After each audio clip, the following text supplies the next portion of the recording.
कहानी की शुरुआत होती है एक साइंटिस्ट से जिसने एक ऐसी टाइम मशीन तैयार की थी जो उसे बिल्कुल एक नए डायमेंशन में ले जा सकती थी और वहां से वापस घर लौटने के लिए उसे और उसके दोस्तों को एक बेहद खतरनाक जानवर और एलियंस की पूरी आर्मी का सामना करना पड़ेगा। तो शुरुआत में हम इसी अलग सी दुनिया को देखते हैं जहां एस्ट्रोनॉट्स का एक ग्रुप एक ऐसे प्लैनेट पर लैंड हुआ जो बिल्कुल धरती जैसा लग रहा था, पर असल में वो प्लैनेट हमसे करोड़ों साल पीछे था। जब वो लोग वहां पर घूम रहे थे तभी अचानक एक एस्ट्रोनॉट को एक जोरदार दहाड़ सुनाई दी। डर के मारे वो जंगल में पागलों की तरह भागने लगा और रेडियो पर मदद के लिए कॉल करने की कोशिश की, लेकिन किसी ने भी जवाब नहीं दिया। और फिर कुछ ही देर में एक बहुत बड़ा डायनासोर उस पर टूट पड़ा और उसे निगल गया। इसी बीच धरती पर हम एक साइंटिस्ट को देखते हैं जिसका नाम है डॉक्टर रिक मार्शल। रिक ने बताया कि भविष्य में अगर हम नहीं सुधरे तो बहुत बड़ी फ्यूल की कमी हो जाएगी। ये तो सब बोलते हैं, लेकिन उसके पास इसका एक अजीब सा सोल्यूशन भी था,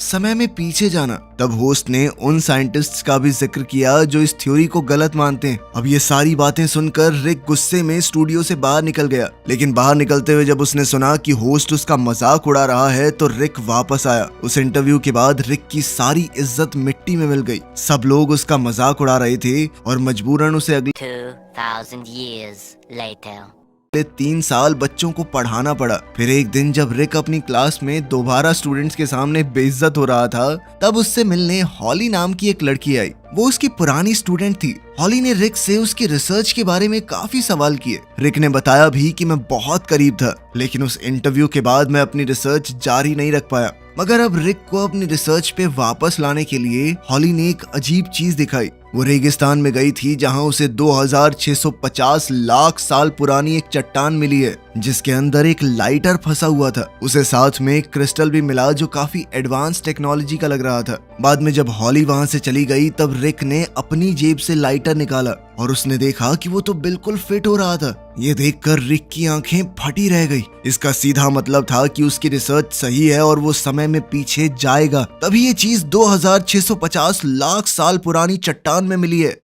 फिर अगली सुबह हॉली दोबारा डॉक्टर से मिलने गई। जब वो लैब में पहुंची तो उसने देखा कि पूरी लैब बिखरी हुई थी और रिक बहुत ज्यादा थका हुआ था, लेकिन उसने पूरी लगन से काम करके वो चीज बना दी थी जो टाइम मशीन के लिए सबसे ज्यादा जरूरी है। अब सिर्फ एक आखिरी टेस्ट बाकी था। अपना टेस्ट करने के लिए अब वो रेगिस्तान के बीच में पहुंचे। वहां वो विल नाम के एक आदमी के स्टोर पर गए। उन्होंने उससे कहा कि हमें गुफा का टूर दे दोगे तुम। थोड़ी बातचीत के बाद साइंटिस्ट एक छोटी सी बोट में बैठ गए और सुरंग के अंदर बढ़ने लगे। इसी दौरान विल ने उन्हें बताया कि ये सुरंग हजारों साल पुरानी है और आज से कुछ 200 साल पहले यहाँ पे कुछ अजीब से जानवर दिखने की रिपोर्ट भी मिली थी। वो लोग जगह को देख ही रहे थे कि तभी रिक के बनाए हुए उस सेंसर ने हवा में कुछ पार्टिकल्स ढूंढ लिए। ये देखकर उन्होंने एम्पलीफायर को ऑन करने का फैसला किया, लेकिन जैसे ही डिवाइस एक्टिवेट हुआ तो रीडिंग्स अचानक से बढ़ गई और वहां पर भूकंप जैसे झटके शुरू हो गए। इस झटके से डिवाइस सीधा पानी में गिर गया। अचानक उस भूकंप ने एक बहुत ही तेज पानी का बहाव पैदा कर दिया जो उनकी बोट को सुरंग के अंदर घसीटते हुए ले गया। फिर कुछ देर बाद वो एक बड़े से झरने तक पहुंच गए जो सीधा उन्हें एक दूसरी दुनिया में ही ले गया। दूसरी तरफ पहुंचने के बाद जब तीनों को होश आया तो उन्होंने खुद को रेगिस्तान के रेतीले पहाड़ों के बीच पाया। और सबसे अजीब बात ये थी कि वो एक वाइकिंग शिप के अंदर पड़े हुए थे जिसे एक वर्ल्ड वॉर 2 के प्लेन ने टक्कर मारी हुई थी। इसका मतलब साफ था कि इस डायमेंशन में टाइम लाइन्स पूरी तरह गड़बड़ा चुकी हैं। अब अपनी थ्योरी सबको साबित करने के लिए रिक ने हॉली से कहा कि रिकॉर्डिंग शुरू करो। वो जगह पर घूमते हुए अपनी रिसर्च के बारे में और डिटेल्स समझाने लगा, लेकिन जब वो लोग डॉक्यूमेंट्री बना रहे थे तब विल की सबसे बड़ी टेंशन ये थी कि अब घर वापस कैसे जाएंगे, क्योंकि इनका वो एम्पलीफायर तो पानी में गिर गया था। तभी अचानक तीनों को एक अजीब सी आवाज सुनाई दी। वो आवाज की दिशा में भागे तो वहाँ उन्हें कुछ केवमैन दिखाई दिए। वहाँ 2 केवमैन मिलकर तीसरे को मारने की कोशिश कर रहे थे। ये मंजर देखते ही हॉली ने तुरंत फैसला किया कि वो ऐसा नहीं होने देगी। उसने उन केवमैन्स का ध्यान अपनी तरफ खींच लिया। उन्हें देखते ही वो आगे बढ़ने लगे। फिर विल ने तुरंत अपनी पॉकेट से लाइटर निकाला, लेकिन उसने लाइटर जलाते वक्त अपनी ही उंगली जला ली और लाइटर जमीन पर गिर गया। फिर दोनों केवमैन ने तुरंत लाइटर उठाया और उसे लेकर अपनी ट्राइब की तरफ भागे। भाग गए। उनके हाथ में आग लग चुकी थी। ये वही पल था जब इंसानों ने तरक्की शुरू की। खैर जब वो चले गए तो हॉली तीसरे के पास गई और उससे बातचीत करने की कोशिश की। इसी दौरान पता चला कि उसका नाम चाका है। अब रिक उसकी मदद के लिए आगे बढ़ा और उसके पैर पर लगी हुई चोट देखने की कोशिश की, लेकिन दर्द से घबराकर चाका तुरंत भागने लगा। वो तीनों भी उसके पीछे दौड़ पड़े, लेकिन तभी अचानक उनके नीचे की जमीन टूट गई और चारों नीचे सीधा एक हड्डियों के ढेर के ऊपर जा गिरे।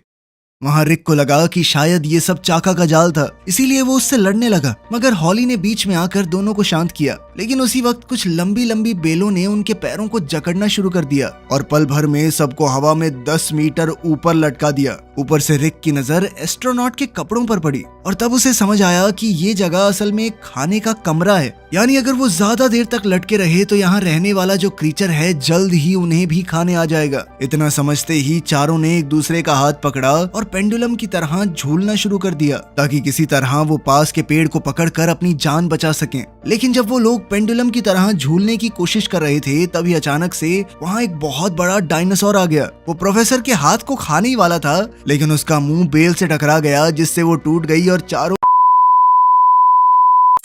सीधा नीचे गिर पड़े। अब उस डायनासोर का मुंह वहां पर अटक गया था और इसी मौके का फायदा उठाते हुए चारों लोग अपनी जान बचाकर तुरंत भागे। कुछ देर के लिए उन्हें ऐसा लगा कि डायनासोर से बच गए हैं, लेकिन फिर एक बहुत ही बेकार आइडिया उनके दिमाग में आया कि सबूत के तौर पर उसकी तस्वीर लेनी चाहिए। लेकिन जैसे ही उन्हें डायनासोर दोबारा दिखा, उसने फिर से उनके ऊपर हमला कर दिया। अब चाका को तो फोटो लेनी थी नहीं, उन्होंने तुरंत उसे एक पुल पार करते हुए देखा और वो भी तुरंत उसके पीछे दौड़ पड़े। जब वो पुल के दूसरी तरफ पहुंच गए तो भागने की बजाय चारों रुक गए और पीछे मुड़कर डायनासोर को देखने लगे, क्योंकि वो उस पुल को पार करने से घबरा रहा था। फिर जैसे ही डायनासोर ने पीछे मुड़ने का सोचा तो रिक उसकी बेवकूफी का मजाक उड़ाने लगा। बस फट गई हैं? अबे डर गया क्या छिपकली से मुंह के? आजा आजा खा ले मुझे, आजा। लेकिन ये बात शायद अपने डायनासोर को बुरी लग गई। अगले ही पल वो मुड़ा और सीधा उनकी तरफ दौड़ पड़ा। उसने खाई के ऊपर से छलांग ही मार दी। इधर घबरा कर चारों तुरंत एक गुफा की तरफ भागे, जहाँ डायनासोर पहुंच नहीं सकता था। लेकिन इसके बावजूद वो बाहर खड़ा रिक को घूरता रहा। उसकी नजरों से साफ पता चल रहा था कि वो उन्हें जाने देने वाला नहीं है। खैर जब डायनासोर को समझ आया कि ये लोग बाहर नहीं आने वाले, तो वो वहाँ से चला गया। इसके बाद वो सोचने लग गए कि यहाँ से बाहर निकले या आज रात यहीं पर रुके। लेकिन तभी अचानक कहीं से म्यूजिक बजने लगा। म्यूजिक की आवाज सुनते ही वो लोग उसी दिशा में गए। वहाँ उन्हें एक रिकॉर्ड प्लेयर मिला जो किसी वर्ल्ड वॉर 2 के फौजी के कंकाल के साथ पड़ा हुआ था। ये सब देखने के बाद उन्होंने फैसला किया कि आज की रात यहीं रुकेंगे। लेकिन सोने से पहले रिक ने कहा कि चाका हमारे साथ नहीं सोएगा। वो लोग इसे मार रहे थे, कुछ गलत काम किया इसने, क्रिमिनल है ये इस जमाने का। तब हॉली ने चाका से सवाल पूछने शुरू किए और धीरे धीरे सच सामने आया। पता चला कि असल में चाका तो यहाँ का राजकुमार है, लेकिन उसकी ही ट्राइब के कुछ लोगों ने उसके खिलाफ साजिश करके उसे गद्दी से हटाने की कोशिश की थी। खैर अगली सुबह प्रोफेसर उठा और एक तरह का 2000 years later. वीडियो रिकॉर्ड करने लगा। तभी चाका और विल वापस आए, जो सबके लिए कुछ फल लेकर आए थे। लेकिन जैसे ही रिक ने वो फ्रूट खोला, उसके अंदर से सैकड़ों चींटियां निकली और उसके पूरे शरीर पर चलने लगी। इससे रिक तो घबरा गया, लेकिन चाका एक ही पल में उन सभी चींटियों को खा गया। तभी अचानक जंगल की तरफ से एक तेज रोशनी की किरण निकली और उसके साथ ही एक जबरदस्त गरजने की आवाज भी। उन्हें समझ नहीं आया कि हो क्या रहा है, इसीलिए वो सब तुरंत केव की शुरुआत पर गए। वहाँ उन्होंने देखा कि जंगल के बीच एक अजीब सी चीज है, जो पेड़ों के बीच से प्लाज्मा जैसी एनर्जी निकाल रही थी। जब बाकी लोग ये समझने की कोशिश कर रहे थे कि ये क्या है, तब रिक को अचानक से सर में बहुत तेज दर्द होने लगा। उसे दिखने लगा कि एक एलियन जमीन पर पड़ा हुआ मदद की भीख मांग रहा है। रिक को लगा कि शायद लाइट की मदद से एलियंस ने एक मैसेज भेजा है। इसी सोच में वो सीधा उन लाइट बीम्स की तरफ दौड़ पड़ा। फिर आगे जाकर उसे एक ट्राइबल स्ट्रक्चर मिला, जिसके बिल्कुल बीच में एक बहुत बड़ा क्रिस्टल लगा हुआ था। जैसे ही वो लोग उसके पास पहुंचे, उन्हें ऊर्जा महसूस होने लगी, वैसी ही जैसी सुरंग में हुई थी। इसका मतलब था कि एम्पलीफायर शायद यहीं कहीं पास में है। अब वो सब क्रिस्टल के और करीब गए और उसे छूने लगे। तभी अचानक चाका वहां आ गया और घबरा कर उन्हें कुछ समझाने की कोशिश करने लगा। लेकिन दिक्कत ये थी कि कोई भी उसकी बात समझ नहीं पा रहा था। तभी अचानक स्लीस्टैक्स नाम के सैकड़ों जानवर चट्टानों की दरारों से बाहर निकल आए। उनके मुंह पूरे खुले हुए थे, जैसे वो तुरंत उन्हें निगलने वाले हों। अब अपने बचाव के लिए हॉली ने तुरंत अपनी बेल्ट उतारी और लड़ाई के लिए तैयार हो गई। लेकिन तभी रिक ने देखा कि बेल्ट पर पड़ रही रोशनी तो रिफ्लेक्ट हो रही है। तब उसके दिमाग 2000 years later. आग में एक आइडिया आया। उसने रोशनी को मूर्तियों की आंखों पर रिफ्लेक्ट करना शुरू किया। फिर उन मूर्तियों की आंखों से रिफ्लेक्ट होती हुई रोशनी सीधा क्रिस्टल पर जा लगी। उसी पल अचानक क्रिस्टल एक पोर्टल की तरह एक्टिवेट हो गया और उन्हें एक बिल्कुल अलग डायमेंशन में ले गया जहां स्ली स्टैक्स उन तक पहुंच ही नहीं सकते थे। इस नए डायमेंशन में तीनों की मुलाकात उस एलियन से हुई जो रिक को दिखाई दिया था। उसने अपना नाम एनोक बताया और कहा कि मैं गलती से यहाँ पर फंस गया और अब मुझे अपने प्लेनेट पर वापस जाने के लिए तुम्हारी मदद चाहिए। मगर रिक ने कहा कि मैं कैसे मदद करूंगा तुम्हारी, मैं इस टेक्नोलॉजी के बारे में कुछ नहीं जानता। लेकिन एनोक ने बताया कि मैंने जानबूझकर तुम्हें यहाँ पर बुलाया है क्योंकि उसे जान से निपटने के लिए रिक की मदद चाहिए। असल में जान स्ली स्टैक्स का लीडर था और अब वो अपनी ताकत का इस्तेमाल करके पूरे ब्रह्मांड पर कब्जा करना चाहता है। एनोक ने बताया कि जान ने क्रिस्टल्स की मदद से उसके प्लेनेट पर भी कब्जा कर लिया है और अगर रिक ने उसकी मदद नहीं की तो जान जल्दी ही धरती पर भी कब्जा करके पूरी तरह इंसानों को खत्म कर देगा। उसने आगे बताया कि जान को अपना मकसद पूरा करने के लिए खास तरह के डिवाइस की जरूरत है। ये वही डिवाइस है जो रिक ने बनाया था। एलियन ने कहा कि हमें जल्दी से एम्पलीफायर को ढूंढकर वापस लाना होगा ताकि वो पोर्टल को एक्टिवेट करके उन्हें घर भेज दे और जान को हरा पाए। फिर जब वो लोग डिवाइस ढूंढने के लिए निकल रहे थे तब विल ने कहा कि मुझे थोड़ा शक हो रहा है, क्या हमें इस एलियन पर इतना भरोसा करना चाहिए? लेकिन ग्रुप के बाकी लोगों ने उसकी बात को पूरी तरह नजरअंदाज कर दिया। अब एम्पलीफायर को जान से पहले ढूंढने की दौड़ में ग्रुप वापस जंगल में आया और उन्होंने सिग्नल्स को ट्रैक करने का प्लान बनाया। तभी चाका वापस उनके पास आया और उन्हें अपने पीछे आने को कहा। फिर जंगल में कुछ मील चलने के बाद चारों एक रेतीले इलाके में पहुंच गए जो इंसानी चीजों और छोटे डायनासोर से भरा हुआ था। ये सब देखकर उन्हें समझ आया कि उनकी बोट भी यहीं कहीं पड़ी होगी, जिसके बाद रिक समझ गया कि फिर तो एम्पलीफायर भी यहीं कहीं होगा। अब एम्पलीफायर को ढूंढते हुए उन्होंने देखा कि कुछ छोटे डायनासोर एक खास जगह पर इकट्ठा हो गए थे। तभी अचानक आसमान से 2000 years later. एक आइसक्रीम ट्रक गिर पड़ा। ये देखकर रिक समझ गया कि डायनासोर्स ने सीख लिया है कि खाना यहीं पर गिरता है, इसीलिए उसने सबको तुरंत वहां से भागने को कहा क्योंकि उसके हिसाब से बड़े डायनासोर भी बस आते ही होंगे। पर अब बहुत देर हो चुकी थी। बड़े डायनासोर्स का एक ग्रुप वहां आ पहुंचा और तुरंत आइसक्रीम ट्रक को तोड़ना फोड़ना शुरू कर दिया। इतना ही नहीं, उन्होंने आइसक्रीम वाले आदमी के भी टुकड़े टुकड़े कर दिए। इसी मौके का फायदा उठाते हुए रिक ने सबसे कहा कि जल्दी यहाँ से निकलो। लेकिन तभी एक और डायनासोर आ गया। इस बार वो खुद टीरेक्स था। उसके साथ ही एक और बहुत बड़ा सा डायनासोर आया। उसको देख के रिक खुश हो गया कि अब ये दोनों आपस में लड़ेंगे और हम भाग जाएंगे। लेकिन उसकी किस्मत खराब थी। दोनों डायनासोर्स ने एक दूसरे को बस कुछ सेकंडों के लिए घूरा और फिर सीधा इंसानों की तरफ मुड़ गए। अब रेगिस्तान में उनका शिकार शुरू हो चुका था। सब लोग अलग अलग दिशाओं में भागे। वहीं रिक जिग-जैग पैटर्न में दौड़ने लगा ताकि डायनासोर कंफ्यूज हो जाएं कि कहां पे हमला करना है। लेकिन डायनासोर काफी चालाक था, उसे बहुत आसानी से पकड़ लिया और इसी चक्कर में उसका बैकपैक नीचे गिर गया। फिर जमीन पर गिरते ही रिक फिर से भागने की कोशिश करता रहा, लेकिन दोनों डायनासोर्स ने मिलकर उसे घेर लिया। अब कोई चारा नहीं बचा था, इसलिए रिक एक पूरी तरह टूटी हुई कपड़ों की दुकान में घुस गया और वहां पुतलों के बीच में छुप गया। लेकिन वहां भी डायनासोर ने उसे ढूंढ निकाला और तुरंत खाना शुरू कर दिया। हॉली ये सब कुछ रिकॉर्ड कर रही थी। तभी दूर से रिक की आवाज आई कि मैं ठीक हूँ। खुशकिस्मती से डायनासोर ने पुतले को पकड़ लिया था, रिक को नहीं। मगर अब भी खतरा टला नहीं था। रिक एक लिमोजीन के अंदर घुस गया और छुपने की कोशिश करने लगा, लेकिन डायनासोर्स ने उसे वहां भी ढूंढ लिया और गाड़ी को पैरों से कुचलने लगे। तब मजबूरन रिक वहां से भाग निकला जब थोड़ी देर के लिए डायनासोर्स का ध्यान भटक गया था। वहीं दौड़ते दौड़ते रिक एक पहाड़ी इलाके में पहुंच गया। वहीं देखते देखते उसकी नजर एक लिक्विड नाइट्रोजन सिलेंडर पर पड़ी और उसके दिमाग में एक आइडिया आया। अब रिक तुरंत ग्रुप की तरफ दौड़ा और चिल्लाते हुए एक बड़ी गुलेल तैयार करने को कहा। आखिरकार जब वो उन तक पहुंचा, उसने सिलेंडर को कैटापुल्ट में सेट किया। हॉली ने फायर किया और सिलेंडर सीधा डायनासोर के मुंह के अंदर जा लगा। अगले ही पल वो डायनासोर अंदर से जमने लगा और बिल्कुल बेजान होकर जमीन पर गिर गया। पर अब भी उसके शरीर में गैस बढ़ रही थी और कुछ ही देर में वो एक बम की तरह फट गया। इस धमाके में आसपास की चीजें भी उड़ी और एम्पलीफायर भी जमीन पर आ गिरा। तब रिक तुरंत उसे उठाने के लिए दौड़ा, लेकिन उससे पहले एक बहुत बड़ा उड़ने वाला डायनासोर नीचे आया और एम्पलीफायर को उठाकर ले गया। इसके साथ ही उनकी सारी उम्मीद खत्म हो गई। बहुत ज्यादा निराश होकर रिक ने सब कुछ छोड़ देने का फैसला कर लिया। वो चुपचाप एक खाली गाड़ी में बैठ गया और सब कुछ खत्म होने का इंतजार करने लगा। लेकिन हॉली ने उसे समझाया कि रिसर्च के लिए उन्हें आगे बढ़ना ही होगा।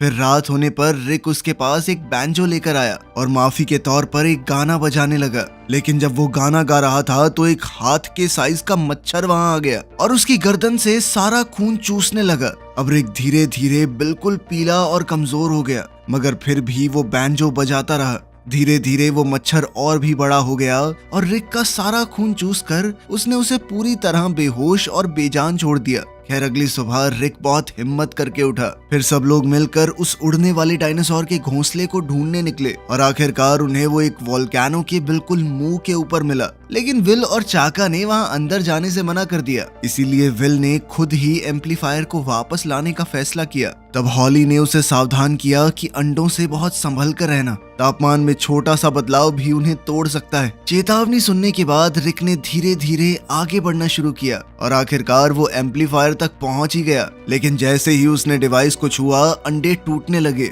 और अब उड़ने वाले डायनासोर के बच्चे जोर जोर से चिल्लाने लगे। उनकी आवाज सीधा अपनी माँ का ध्यान खींच सकती थी, इसीलिए उन्हें चुप कराने के लिए रिक ने तुरंत लोरी गाना शुरू किया और धीरे धीरे पीछे की ओर चलने लगा। मगर गाने की वजह से सच में वो बच्चे सो गए और रिक सुरक्षित अपने ग्रुप तक वापस पहुंच गया। एम्पलीफायर वापस मिलने के बाद वो लोग रेगिस्तान के बीच 2000 years later. एक सुनसान होटल में गए और पूल के पास बैठकर जश्न मनाने लगे। इसी दौरान हॉली उस डिवाइस को पूरी तरह से सही करने लगी। जैसे ही काम पूरा हुआ, हॉली थोड़ा दूर गई और एम्पलीफायर को चालू कर दिया। मशीन के ऑन होते ही एक और इंटरडायमेंशनल पोर्टल खुल गया। इस पोर्टल के अंदर हॉली को एक सुरंग दिखी जहां बहुत सारे क्रिस्टल और कुछ डायनासोर के अंडे पड़े हुए थे। पर तभी अचानक वहां एक होलोग्राम दिखाई दिया। असल में ये जान का मैसेज था। जान ने बताया कि एनोक जेल से भाग चुका है और ब्रह्मांड पर कब्जा करने के लिए उसे जो कुछ चाहिए था सब कुछ हासिल कर लिया है उसने। लेकिन अपना प्लान पूरा करने के लिए उसे अभी भी एम्पलीफायर की जरूरत है। यानी विल हमेशा से सही था। अब होलोग्राम खत्म होने के बाद हॉली ने देखा कि ये तस्वीर एक क्रिस्टल से निकल रही थी जो एक कंकाल के हाथ में था। तब उसे समझ आ गया कि ये कंकाल ही जान का है। लेकिन वो बाकी सबको सावधान कर पाती उससे पहले ही स्लीस्टैक्स ने उसे पकड़ लिया। कुछ देर बाद जब रिक और बाकी लोग उठे तो उन्हें पता चला कि हॉली गायब है। लेकिन उन्हें पोर्टल दिख गया और उन्होंने उसके अंदर जाकर उसे ढूंढने का फैसला किया। वहीं सुरंग के अंदर रिक और विल छुपे रहे जबकि गार्ड्स वहां पहरा दे रहे थे। तब रिक ने देखा कि 2 स्लीस्टैक्स अपनी त्वचा को बदल रहे थे। ये देखकर उन्हें आइडिया आया कि हम इनकी उतारी हुई खाल को पहन लेते हैं, भेस बदल लेंगे अपना, ताकि वो छुप कर उनके बीच पहुंच सकें। भेस बदलते ही उन्होंने देखा कि हॉली को मारने की तैयारियां चल रही हैं। तब रिक के दिमाग में एक अजीब सा आइडिया आया और उसने स्किन हटाकर अपनी असलियत सबको दिखा दी। इसके बाद स्लीस्टैक्स का लीडर आगे आया और उसे बताया कि एनोक एक अपराधी है। उसने हमारी पूरी दुनिया को खत्म कर दिया। उन्होंने हॉली को इसलिए पकड़ा है क्योंकि वो उसकी मदद करने की कोशिश कर रही थी। ये सुनकर रिक को आखिरकार समझ आ गया कि उसे जाल में फंसाया गया था। लेकिन अब स्लीस्टैक्स के साथ मिलकर एनोक को रोकने की बजाय रिक और विल ने एक और जबरदस्त प्लान बनाया। उन्होंने स्लीस्टैक्स को लावा के कुएं में धकेलना शुरू कर दिया। इस हंगामे में आखिरकार वो हॉली को आजाद करने में सफल हो गए। तभी अचानक विलन एनोक सामने आ गया। एम्पलीफायर की मदद से उसने स्लीस्टैक्स पर कब्जा कर लिया था। उसने मुस्कुराते हुए कहा कि जब मैं धरती पे हमला करूंगा ना तो सारा क्रेडिट आपको दूंगा मिस्टर रिक, क्योंकि उसकी मदद के बिना ये सब मुमकिन कहाँ हो पाता। अब एनोक ने रिक का मजाक उड़ाया और वहाँ से चला गया। लेकिन उसी वक्त वो पहले वाला बड़ा सा डायनासोर वहाँ पहुँच गया। मगर इस बार रिक भागने की बजाय उसका सामना करने का फैसला कर चुका था, इसीलिए उसने बाकी सबको वहाँ से चले जाने को कहा। जाने से पहले उसने विल को एक पटाखों का बैग दे दिया जो उसने छुपा कर रखा हुआ था। अब लड़ाई के लिए तैयार होकर रिक ने एक स्लीस्टैक्स से बैम्बू का डंडा ले लिया और हमले के लिए तैयार हो गया। लेकिन जल्द ही उसे समझ आ गया कि एक छोटे से डंडे से टीरेक्स को कैसे हरा पाऊंगा मैं, इसीलिए वो अपने प्लान बी पर गया। अब वो पटाखों के बैग की तरफ दौड़ा। रिक ने एक बम निकाला और लाइटर से जलाने की कोशिश की, लेकिन वो बिल्कुल नाकाम हो गया। गुस्से में रिक ने लाइटर और बम दोनों जमीन पे फेंक दिए। चलते तो है नहीं। तभी डायनासोर ने लाइटर पर पैर रख दिया और ये बिल्कुल वैसा बन गया जैसा हॉली ने फ्यूचर में उसे दिखाया था। अब रिक ने आर या पार का फैसला किया। उसने फिर से अपना डंडा उठाया और सीधा टीरेक्स की तरफ दौड़ पड़ा। लेकिन अगले ही पल डायनासोर ने उसे आसानी से निगल लिया। ये देखकर हॉली बुरी तरह घबरा गई। वो छुपने की जगह से बाहर आई और डायनासोर को लेक्चर देने लगी कि ये भी कोई तरीका है, ऐसे खाते हैं किसी को। गंदे। लेकिन डायनासोर ने उसकी बात को नजरअंदाज किया और वहां से चला गया। इसके बाद हॉली ने फैसला किया कि वो रिक की रिसर्च पूरी दुनिया को दिखाएगी। वो स्ली स्टैक्स की फौज की तरफ बढ़ी और अपनी ताकतवर बेल्ट से उन्हें हराने की कोशिश की, लेकिन कुछ ही देर में उसे पकड़ लिया गया। अब विल और चाका मिलकर उसे बचाने की कोशिश करने लगे, फिर भी वो पूरी फौज के सामने क्या कर पाते। जब लगने लगा कि तीनों का अंत होने वाला है, तभी अचानक रिक वापस आ गया और अब वो डायनासोर की पीठ पर सवार था। टीरेक्स ने तुरंत स्ली स्टैक्स पर हमला कर दिया और एक एक करके सबको उड़ाने लगा। आखिरकार सब कुछ खत्म होने के बाद रिक टीरेक्स से नीचे उतरा और अपने दोस्तों के पास गया। 2000 years later. सब लोग हैरान थे कि तुम जिंदा कैसे बचे, लेकिन जब प्रोफेसर ने बताने से मना कर दिया तो सब समझ गए कि पीछे से बाहर निकला ये पक्का। तब रिक ने बताया कि जब मैं उसके पेट में था तो शायद मैंने उसके पेट में कोई दिक्कत ठीक कर दी, इस वजह से डायनासोर का मूड एकदम ठीक हो गया और दोनों के बीच मामला सेट। खैर आखिर में चारों क्रिस्टल के अंदर गए और देखा कि एनोक धरती के लिए पोर्टल खोल रहा था। उसे रोकने के लिए रिक सीधा उस पर टूट पड़ा और लड़ाई शुरू हो गई। इसी दौरान विल क्रिस्टल्स वाली टेबल पर चढ़ गया और उसने जैसा WWE में देखा था वैसा ही ट्राई किया, लेकिन बात कुछ बनी नहीं। ऊपर से उसके वजन की वजह से टेबल थोड़ी टेढ़ी हो गई और एक खास तरह का क्रिस्टल जमीन पर गिरकर टूट गया। ये देखकर एनोक बोला कि अब पोर्टल हमेशा के लिए बंद हो जाएगा। तब रिक के दिमाग में एक आइडिया आया। उसने कहा कि हॉली को जो क्रिस्टल मिला था उसका इस्तेमाल करके पोर्टल को खुला रखा जा सकता है। इसी मौके का फायदा उठाते हुए सब पोर्टल की तरफ भागने लगे, लेकिन एनोक ने ऐन वक्त पर विल का पैर पकड़ लिया ताकि वो भाग न सके। तभी चाका आगे आया और उसकी मदद की। आखिरकार दोनों मिलकर विलन को रोकने में कामयाब हो गए। इसके बाद विल ने रिक और हॉली से कहा कि तुम लोग जाओ, क्योंकि वो यहीं रुकना चाहता था। उसे लगने लगा था कि यही उसका असली घर है। उसे मॉडर्न दुनिया कुछ खास पसंद नहीं थी। उसके फैसले को मानते हुए हॉली और रिक ने उसे अलविदा कहा और पोर्टल से वापस धरती की तरफ निकल गए। इधर विल और चाका वहीं रुक गए। विल अब खूबसूरत आदिवासी औरतों के साथ रहने लगा था। वहीं धरती पर वापस आने के बाद रिक और हॉली ने एक दूसरे को गले लगाया। वीडियो पसंद आई तो लाइक कर देना, चैनल को सब्सक्राइब कर लेना। मिलते हैं अगली वीडियो में।